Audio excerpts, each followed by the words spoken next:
Di dalam Al-Quran diturunkan urutan-urutan keberyakinan kita kepada Allah. Dari mulai Islam, kemudian di dalamnya ada iman, lantas mengalami peningkatan menjadi sifat takwa. Islam, iman, takwa, nanti dari takwa itu orangnya disebut taqi, kalau satu orang, kalau banyakkan disebut muttaqin, dari muttaqin puncaknya menjadi muhsinin. Itu urutannya.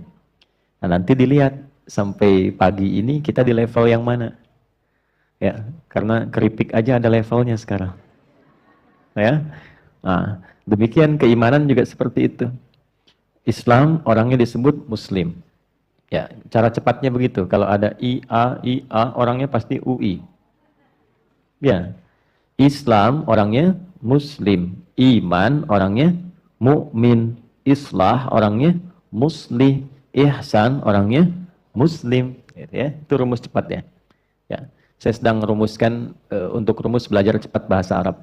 Ya, jadi di situ nanti ada rumus-rumus yang insya Allah mudah dipelajari. Kembali lagi, level pertama Islam orangnya disebut muslim bagi yang, ini poinnya, telah bersyahadat dengan lisannya dan mengikrarkan dengan lisan itu kebertuhanannya kepada Allah dan menetapkan sosok Nabiullah Muhammad SAW sebagai Rasul terakhir. Maka ia mengatakan, asyhadu an la ilaha illallah wa asyhadu anna Muhammadan Rasulullah. Nah, itu adalah standar syarat pertama seseorang dinyatakan sebagai muslim. Mengikrarkan diri, berkomitmen untuk mengislamkan dirinya. Maka disebut apa? Muslim. Diucapkan dengan lisan, menjadi iman ketika lisan itu meneruskan konfirmasi syahadatain itu ke dalam hati, ke qalbu. Jadi dari lisan turun ke hati, bukan dari mata. Ya, sekarang kan banyak yang dari mata turun ke hati. Nah, Islam menjadi iman itu dari lisan turun ke hati. Tasdiqun bil qalbi. Kalau hanya diucapkan dengan lisan, tidak dikonfirmasi oleh hatinya, maka belum menjadi iman sepenuhnya, baru Islam. Itu yang ditegaskan oleh Allah di Quran surah ke-49 Al-Hujurat di ayat ke-14.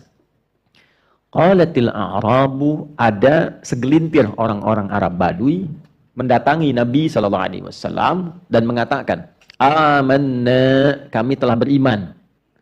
Berarti level kedua kan? Ya. Lalu urusan ini karena sudah masuk ke dalam hati, yang membolak-balikkan hati siapa? Allah. Yang mengetahui hati siapa? Nah, makanya doanya kan, ya muqallibal tsabbit qulubana 'ala dinik 'alal iman. Karena yang disebut din nanti yang sejati itu ada unsur imannya. Baik, pembukanya disebut Islam. Dikonfirmasi di Quran surah ketiga Ali Imran di ayat 19. Inna dina indallahil Islam. Maka dikatakan di pokok pilar Islam yang 5 itu, perkara pertamanya syahadatain, asyhadu an la ilaha wa asyhadu anna Muhammadan.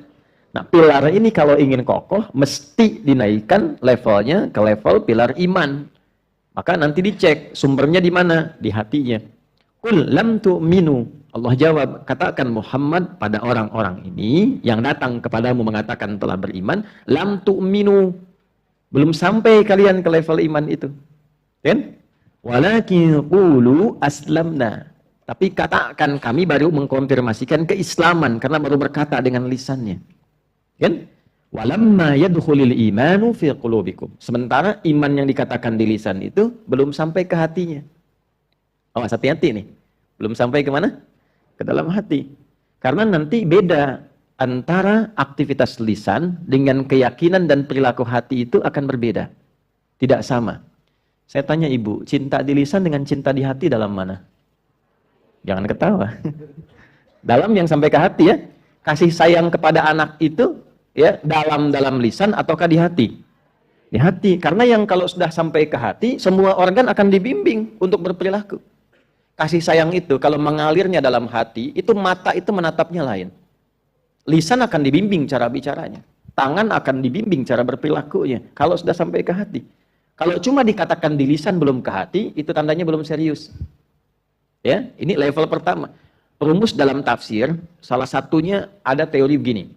Jika disebutkan di dalam Al-Quran, satu gelar, kelompok, atau keadaan yang tidak menyebutkan langsung detil tokohnya, siapa ia, kapan kejadiannya, ini menunjukkan peristiwa itu akan terjadi lagi di masa yang berbeda, dengan tokoh yang berbeda, tapi dengan substansi yang serupa. Baik, saya tanya, sekarang ini ada nggak orang yang mengatakan dengan lisannya Muslim, beriman, ya, tapi nggak sampai ke hati imannya, ada nggak? Konfirmasinya bagaimana? Gini cara ngeceknya gini. Ini kita turunkan tabel Qurannya ya. Jadi kalau nanti ngajinya insya Allah sudah agak banyak, kita bisa turunkan seperti ini, kayak bentuk diagram gitu.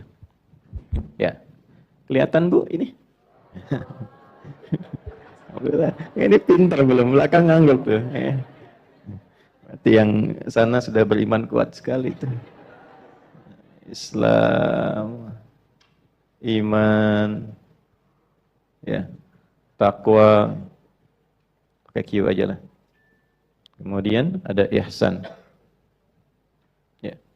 Ada tetangga saya nama anaknya Islam, iman, dan ihsan. 3. Ini orangnya Muslim. Ini mukmin, yang ini taqi, jamaknya muttaqin. Kemudian yang ini muhsin. Ya. Nah, pelan-pelan. Ini dikonfirmasinya dengan lisan, diagramnya begitu ya. Konfirmasinya dengan apa? Lisan. Kita tuliskan dalam kurung syahadatain, disingkat syahadat. Ya, kurung tutup supaya tidak lepas. Asyhadu an la ilaha wa asyhadu anna Muhammadan. Baik. Nah, ini nanti kalimat di lisan itu harus tembus kepada hati, di kolbu, tempatnya ini kolbu, di dalam jiwa. Nah, kalimat ini syahadat ketika masuk ke dalam kolbu, nanti ini jadi cahaya, jadi nur. Ya. Dibimbing oleh Allah nurun ala nur. Cahaya ini nanti yang akan memberikan satu pancaran ke semua bagian tubuh kita untuk beraktivitas. Ya, karena sudah mengatakan asyhadu an la ilaha Allah. Di sini disebutkan Allah di lisannya. Asyhadu an la ilaha illallah. Nanti kalau sudah sampai ke hati, ke kalbu, ya, dia jadi cahaya di dalam kalbu kita, dikonfirmasi ketika mendengar nama Allah ada getaran di sini nanti. Ya, getarannya beda dengan getaran-getaran lain. Kan di dunia ini ditampakkan berbagai macam getaran untuk mengkonfirmasikan perbedaan antara getaran keimanan ini dengan getaran yang lainnya. Anda kalau ke sini pakai mobil agak kencang, lihat polisi, kan ada getaran di hati kan? Ya kan? Hah? Punya utang sama teman kelihatan dari jauh ada getaran kan? Nah, getaran utang dengan getaran iman beda tuh. Ya, itu beda-beda. Ya, ada kasih, ada sayang, ada macam-macam. Maka di mana dalilnya supaya tidak terkesan kita itu mengada-ngada atau mencocok-cocokkan? Dalilnya kita turunkan di Quran surah ke-8 ayat ke-2. Kan? Kalau yang ini nanti ini disebut din Islamnya. Ya, Quran surah ke-3 ayat 19. Ya. Kemudian konfirmasi syahadatnya ini ada di Quran surah ke-20 misalnya Taha ayat 14. Innani anallahu la ilaha illa ana fa'budni. Di alam rahimnya dikonfirmasi di Quran surah ke-7 ayat 172. Wa idz akhadha rabbuka min bani adama min zuhurihim dzurriyyatahum wa asyhadahum ala anfusihim alastu bi rabbikum qalu bala syahidna. Ini. Cepat dulu ke sini. Innamal mu'minun tuh, bukan muslimun. Innamal mu'minuna alladzina idza dzukirallahu Allah idza dzukirallahu wajilat qulubuhum qalbu. Ciri insan beriman itu yang sudah masuk level mukmin, innamal mu'minuna, adatul hasri. Innama adatul hasri, huruf untuk membatasi. Jadi batasnya di level mukmin saja. Sungguh ciri seorang yang sudah beriman itu idza dzukirallahu, di antara tandanya bila disebutkan nama Allah, wajilat qulubuhum. Qulub itu jamak dari kata qalbu. Qulub jamak dari kata qalbu. Kata qulub pertama ada di Quran surah kedua Al-Baqarah ayat 10. Fi qulubihim marad. Ya. Baik, sini idza dzukirallahu wajilat qulubuhum. Jika disebutkan nama Allah, ada getaran konfirmasi dalam kalbunya. Getaran imannya. Nah, untuk mengkonfirmasi itu, mengecek, disebutkan, diperdengarkan, kan konfirmasinya dari telinga ke hati kan? Kan kalau disebutkan mendengar kan? Nah, dari telinga ini dikonfirmasikan ke hati, ada getaran, diperdengarkan di telinga kita. Telinga bahasa Arabnya udhun. Udhunun, jamaknya adzan. Maka dalam adzan diperdengarkan sampai ke telinga kita. Setiap hari 5 kali pergantian waktu. Dari subuh, awal kita beraktivitas, sampai ke malam ke isya. 5 kali. Subuh, zuhur, asar, maghrib, isya. Jadi pagi dicek ada iman nggak? Ke siang ada iman nggak? Ke sore ada iman nggak? Menjelang malam ada iman nggak? Sampai mau tidur beriman nggak? Ya, karena nanti iman itu dijaga dengan level keislamannya. Wala tamutunna illa wa antum. Jangan sampai wafat kecuali menjadi apa? Muslim. Muslim di situ nanti disandingkan dengan takwa, bukan sekedar muslim, tapi muslim yang sudah membawa sifat takwa. Itu yang di Ali Imran di ayat ke berapa? 102. Iman disebutkan, takwa disebutkan, Islam disebutkan. Ya ayyuhalladzina amanu iman ittaqullaha haqqa tuqatih, takwa wala tamutunna illa wa antum muslimun. Karena begini kata Nabi, ada yang paginya itu iman masih ada, sorenya sudah hilang. Yusbihu mu'mina wa yumsi kafira. Atau sebaliknya. Nah, karena itu diperdengarkan di telinga kita untuk mengonfirmasi imannya masih ada enggak. Sekarang dalam azan itu, kalimat azan yang pertama yang disebutkan apa? Allahu Akbar, Allahu Akbar. Ketika mendengar itu, kalau sudah ada iman, itu konfirmasinya dari hati, bukan dari lisan. Hatinya bergetar. Baru nanti diteruskan ke lisan dengan suara fitrah, ya Allah sudah azan.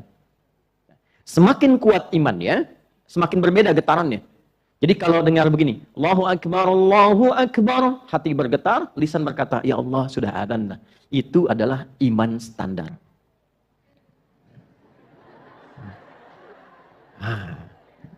Standarnya begitu. Jadi belum kuat. Karena pakai innama. Standar orang beriman itu jika disebutkan ada konfirmasi. Jadi kan? Nah, misal subuh tadi jam berapa ya? 4.30, 4.36, 4.38 terjadi perbedaan pendapat di antara jamaah tentang sholat subuh. Ya, karena husnudzan ini berasal dari daerah yang berbeda-beda.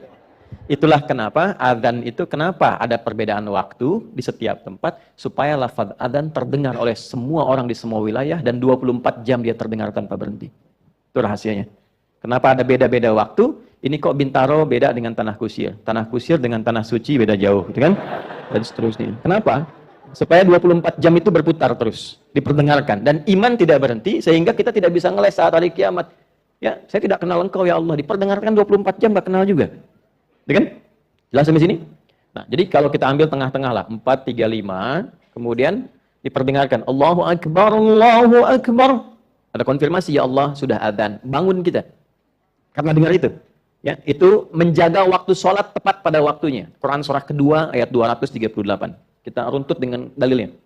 Quran surah 2, ayat 238. Paling kanan sebelah pojok atasnya. Hafidhu 'alas salawat was salatil wusta wa qumu lillahi qanitin. Jagalah oleh kalian waktu-waktu salat itu, jaga betul. Dan dalam penjagaan itu salah satunya melalui azan. Allahu Akbar, Allahu Akbar. Ya Allah, tiba waktu subuh. Ya, begitu diucapkan bersamaan dengan azan, iman mengonfirmasi, nah itulah iman standar. Ya. Ada yang levelnya tinggi, azannya 4.35. Tapi dia habis isya jam 8 tuh sudah bersiap-siap subuh. Jangan ketawa dulu. Dia hafal waktu sholat. Jadi dia tuh sudah siap-siap. Bahkan sebelum subuh sudah bangun, warming up, pemanasan dulu. Ya, bukan main gym. Jadi dia bangun misalnya jam 2.02.00 atau 02.30 lah. Itu kan? Dia siap-siap supaya subuhnya khusyuk. Mengejar 2 rakaat sebelum subuh pun dapat dunia dan seisinya. Lebih dari dunia dan seisinya. Maka dia siapkan. Tidak cukup dengan amin. Itu, lihat dulu. Ibu tuh langsung nyamber aja kalau urusan dunia tuh. Ya. Jadi dia siapkan dari malam, siap-siap mau bangun. Dia tahajud dulu, dia istighfar dulu. Supaya apa? Supaya sudah panas mesin imannya ketika menunaikan sholat fardu. Dia siapkan dari awal. Dia dekati Allah Subhanahu wa Ta'ala. Bahkan saking seriusnya dia ingin bangun tuh. Tidur jam 8, pengen bangun jam 2:30 pun sungguh-sungguhnya. Itu namanya tahajjud. Tahajjada dari kata hajada begini, ya bangun setelah beristirahat. Kalau serius pengen bangun pakai ta depannya. Kalau tidak mudah melakukannya, syiddah, ada kesulitan, butuh motivasi 2 kali lipat, double. Itu pakai tasdid sebelum akhirnya. Tahajjada ya tahajjadu, kemudian sifatnya disebut dengan tahajud. Tuh. Kenapa disebut tahajud? Karena tidak mudah melakukan itu. Butuh kesungguhan, butuh persiapan, butuh keseriusan. Ini poinnya. Karena itu walaupun pengen bangun 2:30, belum tentu langsung bangun 2:30. Kan sekarang pasang alarm dulu ya Bu ya. Ya kan? Dari mulai jam 1.45, jam 2.00, jam 2.15 kan? Kan rumusnya selalu begitu ya. Alarm pertama mematikan alarm kedua. Alarm kedua siap-siap, alarm ketiga ya sudah ada setengah sadar lah untuk bangun. Nah ini iman sekali lagi. Jadi baru iman. Nanti iman ini mesti dilatih supaya pancaran cahayanya kuat. Tidak hanya merespon adzan. Ya. Jadi semakin kuat nanti semakin kenal tadi. 4.35 saya sudah siapkan. Besok saya mesti bangun jam sekian. Semakin tipis, semakin lemah, maka ini semakin tidak terfikirkan. Adzan 4.35, dia bangun 5.34. Itu kan. Ya. Dan semakin parah dari itu sudah tidak awas, sensitif lagi dengan panggilan iman. Ini yang dikatakan tadi, ada yang akan mengaku muslim, mengaku Islam, tapi problemnya imannya bermasalah sehingga bahkan jauh dari hatinya. Ini yang menyebabkan kadang-kadang ada orang Islam mengatakan dirinya muslim, tapi kok tidak mengkonfirmasi keimanannya, tidak senang dengan perkara iman. Allahu Akbar, kecilin toanya tuh. Maaf Pak, kawannya udah kecil Pak, suaranya maksud saya. Padahal dia muslim misalnya ya. Nah ini ada beberapa yang memang tidak perlu aneh, dulu pun sudah diberikan isyaratnya. Tapi yang seperti ini dikembalikan, didoakan supaya imannya kembali. Didoakan. Lalu diberi jalan yang baik, bukan dicela. Ya. Nah, untuk melatih supaya cahayanya ini semakin kuat, jadi kalau kuat tuh begini. Ada sifat kita itu kan ada ritual. Nah, hubungannya dengan Allah, hablum minal. Ada sosial. Ya, garisnya horizontal. Hubungan dengan sekitaran, hablum minal bukan nas, hablum minal makhluqat. Enggak pakai oh, betul. Ini serius. Hablum minal makhluqat, dengan semua makhluk, karena hubungan kita di dunia ini bukan hanya dengan manusia. Kita berhubung diatur dengan hewan. Di Islam itu lengkap sekali. Kurban aja kan diatur cara motongnya. Diatur berkasih sayang dengan hewan. Memperlakukan hewan yang dikonsumsi bagaimana. Cara nyembelihnya itu diatur. Sebut nama Allah. Jangan berniat menyakiti hewannya. Tajamkan pisau itu untuk mempercepat supaya tidak banyak merasakan sakit hewannya. Dan itu pun tidak disembelih di depan hewan lain. Sabar ya, nanti gilirannya sebentar lagi. Tuh diasah, tuh nggak boleh, dosa. Dengan tumbuhan. Nah, tumbuhan makhluk bukan? Makhluk. Hewan makhluk bukan? Manusia makhluk bukan? Jamak dari makhluk namanya makhlukat. Jadi hablum minal makhlukat. Itu yang tepat. Nas itu sepertiganya. Hablum minan nas, hubungan dengan manusia sepertiganya. Karena memang banyaknya kita berinteraksi dengan manusia. Tapi masih ada hewan, masih ada tumbuhan. Cuma karena banyaknya orang Islam sekarang hafalnya surat An-Nas, maka hablum minan. Oke. Nah, dalam konteks hablum minallah, ritual sifatnya ibadah, salat. Salat. Karena itu salat disebut iman, jangan salah. Nama lain salat itu iman. Ditemukan di Quran surah kedua di ayat 143. Lihat di pertengahannya. Ya. Salat itu disebut dengan iman. Wa ma kana Allahu liyudhi'a imanakum. Dan Allah tidak akan menyia-nyiakan salat kalian yang dilakukan karena iman itu. Jadi kalau sudah masuk ke dalam hati, Allahu Akbar, dikonfirmasi lewat hatinya, qalbunya, diteruskan untuk merespon perintah ini. Jelas? Nah, jadi kalau kita teruskan untuk merespon ini konfirmasi iman yang benar. Karena itu setelah syahadat, disebutkan Allah, larinya ke sholat. Toha kembali ke ayat 14. Innani anallahu la ilaha illa ana. Sampai di situ syahadat. Fa'budni. Sampai di situ ke iman, konfirmasi. Wa aqimis sholata li dzikri. Ke sini skemanya. Pembuktiannya. Jelas sampai di sini? Nah, ini latihan. Latihan. Kemudian juga sama, ada yang sifatnya melatih kepekaan sosial seperti puasa. Ya, puasa kita dilatih karena iman. Karena itu panggilan puasa pakai iman. Ya ayyuhalladzina amanu kutiba alaikumus. Panggilan salat pakai iman. Kemarin, lusa yang kemarin ada Jumat kan? Jumat itu dipanggilnya pakai iman. Quran surah Al-Jumu'ah ayat 9. Ya ayyuhalladzina amanu idza nudiya lis-salati min yaumil Jumu'ah, karena konfirmasi iman. Nah, semua latihan-latihan untuk mengaktifkan sinyal iman supaya makin kuat, itu takwa namanya. Supaya naikin level kita dari mukmin ke muttaqin. Makanya ketika kita puasa panggilannya, ujungnya takwa. La'allakum tattaqun. Ketika kita memulai sholat, supaya masuk golongan orang takwa.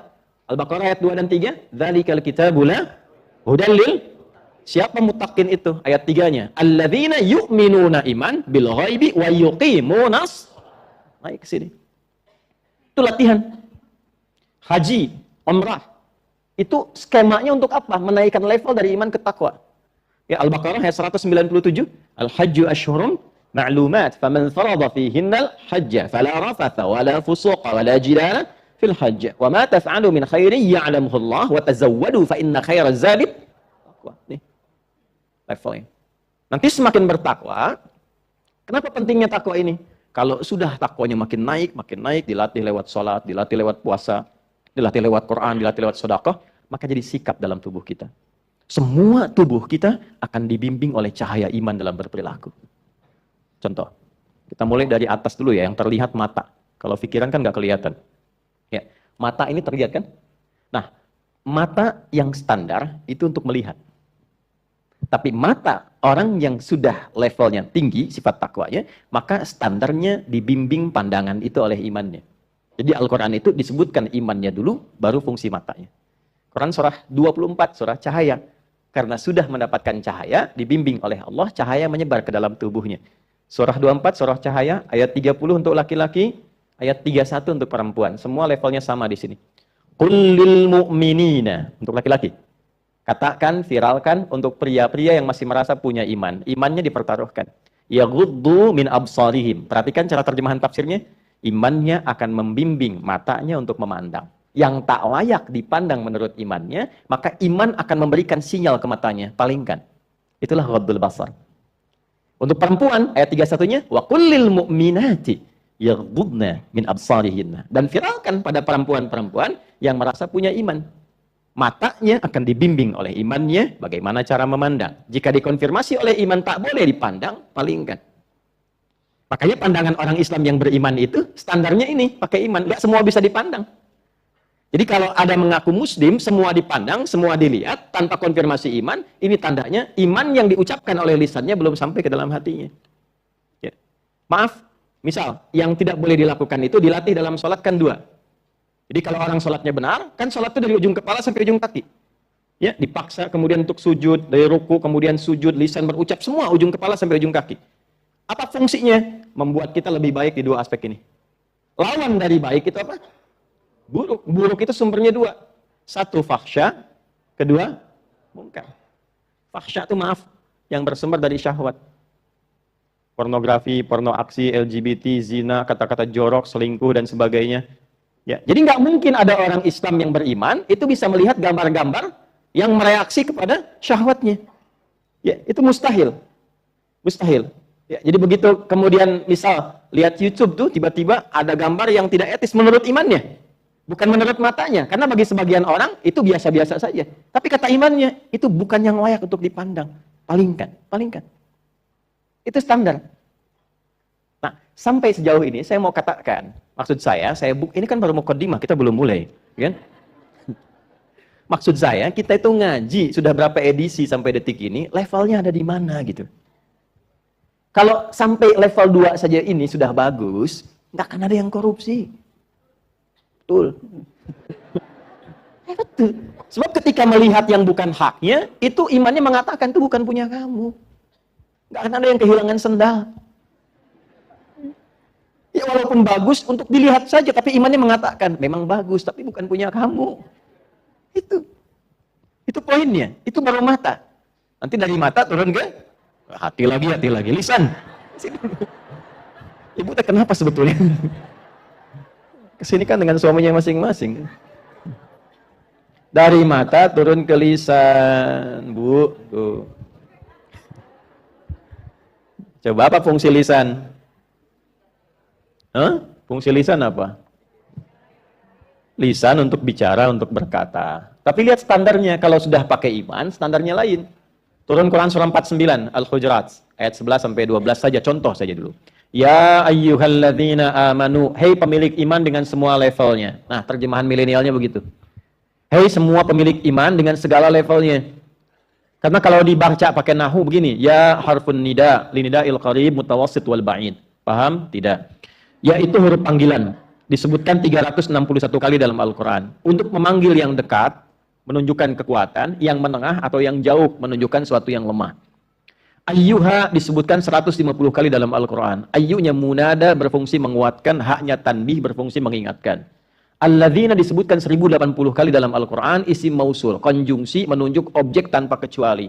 Baik besar, kecil, tua, muda, laki-laki, perempuan, dengan semua strata sosial yang dirasakannya. Kalau diterjemahkan begini, hei semua pemilik iman tanpa kecuali. Yang merasa besar, yang kecil, yang merasa kaya, yang cukup, yang punya jabatan, yang tidak, yang laki-laki, yang perempuan, dimanapun engkau berada. Kan? Dengan semua levelnya. Kalau engkau merasa dekat dengan Allah, seakan imanmu kuat. Engkau merasa tengah-tengah, kalau dipanggil baru datang. Engkau merasa jauh, butuh terus diingatkan. Aku tak peduli, sepanjang engkau merasa punya iman, la yasraqau min qaum. Imanmu akan membimbing lisanmu untuk tidak saling mencela. La yantab ba'dukum ba'da. Tidak mungkin lisanmu itu kalau dibimbing iman mudah mencibir orang lain. Bikin hoax, gibah. Saya tidak, Ustaz. Bagus. Enggak seperti ibu itu tuh. Ibu itu mah kalau bicara sama. Nanti detailnya dikonfirmasi oleh Nabi dalam kalimat beliau sallallahu alaihi wasallam. Perhatikan kalimatnya. Perhatikan. Ini kalimat yang sangat tegas, dalam, dan imannya pakai kana dibukanya untuk penegasan. Kananya berfungsi taukid. Man kana yu'minu billahi wal yaumil akhir falyaqul khaira aw liyas. Tegas, saya tegas mengatakan, kata Nabi sallallahu alaihi wasallam, siapa yang memang merasa punya iman dalam dirinya, imannya kuat kepada Allah dan yakin akan dihisab dengan perilakunya, maka jaga lisannya. Katakan yang baik-baik dengan lisannya, tak mampu dengan itu, dia diam. Nah, inilah kalau sudah masuk level ke sini. Itu sebabnya kenapa dipaksa sholat, supaya jadi orang baik. Kan yang paling pokok itu. Coba Bapak Ibu cek, amalan pertama yang memaksa kita untuk jadi orang baik itu sholat. Nanti puasa, zakat, haji belakangan. Makanya kenapa anak usia 7 tahun khususnya tegas diminta, dilatih, dididik untuk sholat dengan benar. Kenapa? Supaya tumbuh jadi orang baik. Kepada Allahnya dia baik, kepada orang tuanya dia berbakti, kepada lingkungannya dia baik. 10 tahun masih sulit, diapakan Bu? Main pukul aja deh. Saya bingung sama ibu hari ini. Dari mata turun ke hati. Ya. Anak kurang baik dipukul. Daraba yadribu itu tidak selalu memukul. Idrib itu artinya buat pelajaran sampai mengerti. Innallaha la yastahi ayyadriba mathala. Di situ ngasih contoh. Al-Baqarah ayat 26. Allah memberikan contoh, berikan contoh pada anak supaya dia mengerti kalau meninggalkan sholat akibatnya begini. Kalau di Arab tradisinya pukul-pukul biasa. Ya, kita dibalik bisa dengan contoh yang lain. Boleh nggak sholat, tapi uang jajan hilang hari ini. Pada anak-anak yang masih memikirkan jajanan. Gitu. Cari supaya dia mengerti pentingnya sholat. Buya, kenapa harus sholat? Ahmad tanya. Supaya Allah sayang dengan mas. Kalau Allah sayang, nanti mainan dikasih. Buya dikasih sehat, bunda dikasih sehat, kita bisa jalan-jalan lagi. Ayo udah sekarang kita sholat. Nanti waktunya belum tiba. Supaya mengerti. Nah itulah di awal itu sejak TK itu sholat. Supaya jadi anak baik. Alhamdulillah di Indonesia ini sudah advance, TK sudah manasik. Betul ya? Gak apa-apa, gak salah. Tidak salah. Ya. Cuma sholatnya diperbaiki. Nah, kalau sudah demikian, terbentuklah sifat baik yang muncul dari iman. Ya, di luar iman juga ada yang baik. Itu dorongan fitrah. Ya. Apa diantaranya? Fitrah itu kecenderungan untuk pada kebenaran. Yang belum beriman pun yang baik banyak. Ya, yang jujur ada nggak yang belum beriman? Ada. Ya, yang suka sedekah ada. Ada, suka membantu sosial. Itu ada, tapi bukan karena dorongan iman. Ya, karena zina pun masih, mabuk pun masih. Ya kan? Dan ritualnya pun ya tidak kuat. Tidak terhubung dengan Allah. Itu poinnya. Jadi iman itu menghubungkan secara ritual, ya aspeknya vertikal, habdu minallah, dan juga sosial. Ada keseimbangan, dua sayap di dalamnya. Jadi bukan cuma sosialnya baik, ritualnya jelek. Ya, jangan salah menyimpulkan, karena ada orang yang, maaf ya, konstruksi akalnya itu kurang sehat.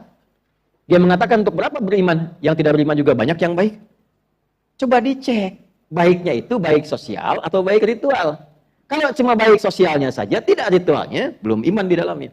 Atau ada orang kelihatan baik ritualnya, tahajud iya, kelihatan suka puasa iya, tapi lisannya nggak bagus, ya belum sempurna juga imannya. Dan itu akan saling mengambil, itu di hadis Muslim dikonfirmasi oleh Nabi. Karena itu di akhirat disebut muflis, orang bangkrut, yang tidak seimbang keimanannya antara aspek spiritual dengan sosial. Misal ya, Ada orang sholat, tapi juga lisannya tajam mencela. Udah selesai sholat, nggak tanggung-tanggung yang dicela imamnya. Tanggung-tanggung baru pulang dari Arab, bacanya surat Ar-Rahman itu kan. Ya, emang masjid kitanya juga ahli ikhlas, dia bacanya Ar-Rahman, kan? Terus dibicarakan, itu pahala sholatnya langsung dipindahkan kepada yang dicela. Jadi kalau mendapatkan celaan, nggak usah marah. Ya, kalau memang Anda merasa tidak ada celaan itu pada diri Anda. Kalau nggak merasa seperti itu, nggak usah marah. Imam Syafi'i kenal? Ayo, memang perkara iman itu unik tuh. Imam Syafi'i itu kedatangan koleganya mengatakan begini, ya Imam, orang itu bermasalah. Di depan Anda itu baik-baik, cium tangan, senyum-senyum. Di belakang tuh menjelek-jelekan. Apa kata Imam Syafi'i? Alhamdulillah. Bingung orang ini. Kok Alhamdulillah? Artinya saya masih punya wibawa. Orang itu tidak menjelek-jelekan saya di depan saya. Artinya saya berwibawa. Jadi kalau sudah levelnya naik seperti itu, berpindahlah dari takwa menjadi ihsan. Muhsin. Apa itu ihsan? An ta'budallaha ka'annaka tarahu fa illam takun tarahu fa innahu yarak. Naik levelnya menggunakan seluruh tubuhnya untuk ibadah kepada Allah. Memandangnya karena ibadah. Karena Allah perintahkan. Bukan hanya sekedar imannya, Allah perintahkan saya. Kalau nggak diperintahkan, nggak akan saya lakukan. Allah yang perintahkan saya untuk datang. Kalau nggak diperintahkan, nggak akan datang. Allah perintahkan saya untuk berkata yang baik. Kalau Allah nggak perintahkan, nggak akan saya lakukan. Karena saya merasa ketika saya berkata, Allah mengawasi saya. Walaupun saya tak bisa melihatnya. Saya niatkan untuk ibadah, bukan sekedar berperilaku. Itulah ihsan. Kalau sudah seperti itu, semua diterimanya enak sekali. Makanya Nabi komennya begini. Itu langsung like and subscribe saja. Kata Nabi, ajaban li amril mu'min. Orang beriman itu kalau sudah mantap imannya, perkara hidupnya mengagumkan. Kalau dia mendapatkan sesuatu, maka dia cepat syukuri itu. Jadi cara timbangannya bukan dengan sifat riya, bukan pamer, bukan update status. Dia rasakan sebagai amanah, ujian baru. Gimana mensyukurinya? Punya baju baru dia pakai, dia tunaikan sholat dulu. Terima kasih ya Allah yang telah memberikan aku kelengkapan untuk menyembahmu dalam kehormatan. Diberikan kendaraan dia pakai untuk menunaikan sholat. Dia pakai ke ta'lim dulu. Untuk mensyukuri. Itu rumus. Jadi begitu dihisab, kalimat pertamanya kan dari mana dapat, kemana digunakan. Ya Allah, dapatnya engkau sangat ketahui. Ya, telah diputarkan rekamannya. Kemana aku gunakan? Pertama kali aku gunakan untuk sujud kepadamu. Itu indah kalimat itu. Kan ada orang sekarang kalau bikin baju baru kan buat kondangan aja. Ya kan? Jangan-jangan di sini orangnya. Ya kan? Gak apa-apa. Itu tidak salah, tidak salah. Untuk memuliakan. Boleh, gak apa-apa. Tapi kalau saran saya, kalau dapat yang baru, pakai dulu untuk yang ritual. Baru kemudian ke yang sosial. Nah, inilah evaluasi kita sebelum memulai. Coba di level mana sekarang? Masih di Islam, di iman, di takwa, atau sudah masuk level ihsan? Dengan semua dalil yang tadi kita sampaikan. Ihsan tadi ada di hadis riwayat Muslim, nomor hadis yang ke-8. Ya? Kemudian, apa yang Allah berikan dari semua level ini? Saya langsung ke puncaknya saja. Orang ihsan itu, kalau dia bisa berlatih sampai wafat dilatih. Saya menatap karena Allah, saya bicara karena Allah. Dia latihan itu sampai dia meninggal. Maka Allah tempatkan nanti lewat masuknya dari taman surga yang paling indah. Dan disifatilah orang ini sebagai orang yang ahli surga, taman surga yang berpetualang di bumi. Contoh Quran surah 51 ayat 15 sampai dengan 23. Ya. Innal muttaqina fi jannati wa uyun. Ada sebagian orang takwa, golongan takwa yang nanti masuk surganya melalui taman yang paling indahnya. Jadi kan harapannya sekarang pengen masuk surga Firdaus kan? Ya, di Firdaus itu ada tamannya, taman surga Firdaus. Itu yang paling indahnya. Teruskan, akhidhina ma atahum rabbuhum, mereka mendapatkan langsung pemenuhan janji dari Rabb mereka ketika mereka berkomitmen. Apa komitmennya di dunia itu? Innahum kanu qabla dzalika muhsinin. Mereka berusaha jadi muhsin. Ya, saat di dunia. Kanu qalilan minal laili ma yahja'un. Mereka melatih dirinya untuk meningkatkan ibadah ritual. Sedikit tidurnya. Itu bahasa Quran. Jangan dirubah. Allah bilang sedikit tidur. Antum tambah sedikit-sedikit, maka turun lagi ke sini. Wa bil asharihum yastaghfirun, rajin istighfar. Wa fi amwalihim haqqul lisa'ili wal mahrum. Memanage hartanya bagus. Dia niatkan karena Allah, ibadah. Apa kebutuhan dirinya? Bagaimana ayahnya, ibunya, pasangannya, keluarganya, kerabatnya, dan seterusnya. Ya, yang minta siapa, yang tak minta siapa. Dia lihat, dia gunakan. Dan seterusnya, sampai ujung akhirnya. Kalau belum sampai ke sini, tapi sampai di level takwa, alhamdulillah. Sampai di level ini, itu surganya seluas langit dan bumi disiapkannya. Ada di Quran surah 3, ayat 133 sampai 134. Wasari'u ila maghfiratin min rabbikum wa jannatin arduha as-samawati wal ardu u'iddat lil muttaqin. Ada orang yang saat di dunianya itu dijamin oleh Allah karena dia punya kebiasaan di dunia amalan takwa walaupun belum sampai ke sini, dia akan dimasukkan ke dalam surga yang luasnya seluas langit dan bumi. Ya. Apa amalannya orang takwa ini? Ya, alladzina yunfiquna fis sarra'i wad dharra wal kadhimina al-ghaidha wal 'afina linnas wallahu yuhibbul muhsinin. Dia berusaha nyampe ke level ihsan tapi belum sampai ke situ. Dia tuh kurang, tahajudnya nggak selama orang lain, hafalan Qur'annya nggak sebanyak orang, tapi berbaginya luar biasa, pemaafnya luar biasa, menahan diri dari amarahnya. Tuh. Belum sampai ke level yang di sini, tapi punya amalan ini karena sifat hatinya begitu luas dan lapang, Allah kasih surganya seluas lapangan, lebih luas daripada ya bumi dan langit serta seisinya.